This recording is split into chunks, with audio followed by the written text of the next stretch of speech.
এবং জাতীয় সংসদের নির্বাচনে যাচ্ছি।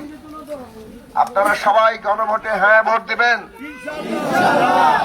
হ্যাঁ ভোট দেওয়া দরকার, কারণ আমাদের এই জুলাই জাতীয় সনদ রক্তের উপর দাঁড়িয়ে লেখা হয়েছে। আমাদের সারা দেশের হাজারো তরুণ জীবন দিয়েছে 15 বছর ধরে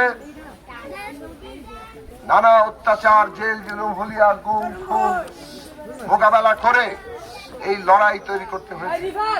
সমস্ত বিরোধী দলের উপর নির্যাতন হয়েছে, তার মধ্যে বিশেষভাবে বিএনপির উপরে নির্যাতন হয়েছে সবচেয়ে বেশি। আপনারা এখানে নানা রকম নির্যাতন, হয়রানির মুখোমুখি হয়েছেন।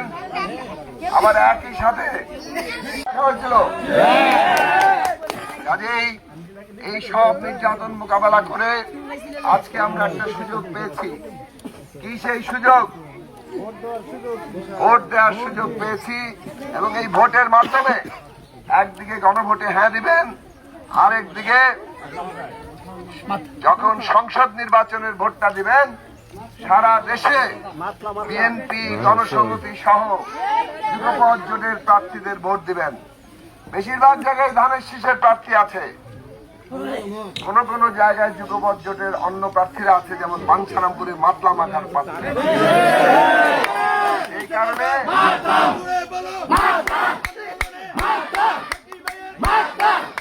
সেই কারণে বাঞ্ছারামপুরে মাতলাই ধানের শীষ। আপনারা সবাই এই আশাই তো করেন নাকি 12 তারিখে বিএনপি, গণসংহতি সহ এই যুগপৎ জোটের সরকার গঠিত হবে ইনশাল্লাহ। বিএনপি গণসংহতি যুগপৎ জোটের সরকার গঠিত হলে আর বাঞ্ছারামপুরে যদি আমাদের যুগপৎ জোটের মাতলা মার্কা বিজয়ী হয়, তাহলে আমরা বাঞ্ছারামপুরের দাবি সরকারের কাছে জোরের সাথে তুলতে পারবো না? এই রাস্তার দাবি তুলতে পারবো। আমাদের নারীরা তারা গ্যাস পায় না রান্না করতে, আজকে তারা খেতে খামারে কাজ করে, ঘরের কাজ করে, ছেলে মেয়ে লালন পালন করে। রান্নার এই দুঃসহ অবস্থা তাদের জীবনকে কঠিন করে তুলেছে। আমরা একেবারে আমাদের প্রথম কাজ হবে আমাদের বাড়ির নারীদের সমস্যাগুলো সমাধান করা। ইউনিয়ন পর্যায়ে আপনারা এলপিজি গ্যাসের সরবরাহ পাবেন।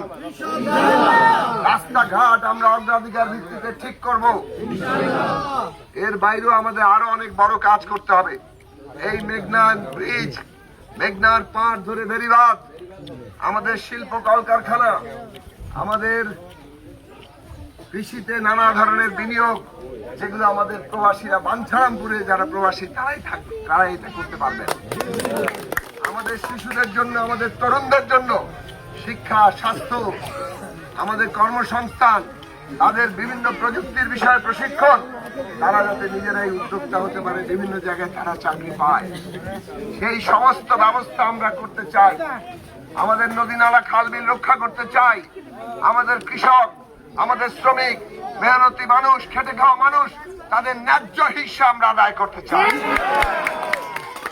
আর বাঞ্ছারামপুরকে একটা নিরাপদ বাঞ্ছারামপুর করতে চাই। শিশুর জন্য নিরাপদ, নারীর জন্য নিরাপদ, কোন মেয়ে যাতে ধর্ষণের শিকার না হয়, একটি ধর্ষণও আমরা বাঞ্ছারামপুরে সহ্য করব না। আর আমাদের তরুণরা যাতে মাদকের কবলে, সন্ত্রাসের কবলে না পড়ে, আমাদের এখানে যাতে হিন্দু, মুসলমান, বৌদ্ধ, খ্রিস্টান আমরা একসাথে ভালো মতো থাকতে পারি, সবাই অধিকার মর্যাদা নিয়ে থাকতে পারি, রাজনৈতিক খুনোখুনি যাতে বন্ধ হয়, সেই রকম একটা নিরাপদ বাঞ্ছারামপুর আমরা গড়ে তুলতে চাই। তাহলে উন্নত বাঞ্ছারামপুর আর নিরাপদ বাঞ্ছারামপুর গড়ে তোলার যে আমাদের দাবি, আমাদের চিন্তা, কর্মসূচি, এইগুলো আমরা আগামী সরকারের কাছে তুলে ধরতে পারবো। সেটা করতে হলে তো মাতলা মার্কাকে আপনাদের বিজয়ী করতে হবে। মাতলা মার্কাকে বিজয়ী করলে আমরা সেটা করতে পারবো। সে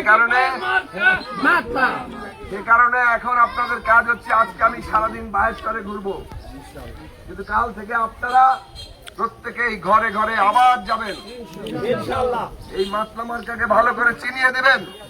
আমরা কি কি করতে চাই সেগুলো জনগণকে উদ্বুদ্ধ করবেন। তাদেরকে ভোট কেন্দ্রে নিয়ে যাবেন, তারা যাতে সুষ্ঠুভাবে ভোট দিতে পারে।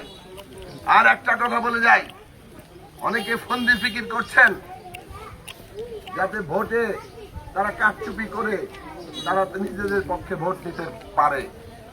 আমরা সুষ্ঠু ভোট চাই, কারণ আমরা জানি জনগণ সুষ্ঠু ভোটের মাধ্যমে ভোট দিতে পারলে আমরা বিপুল ভোটে জয়লাভ করব।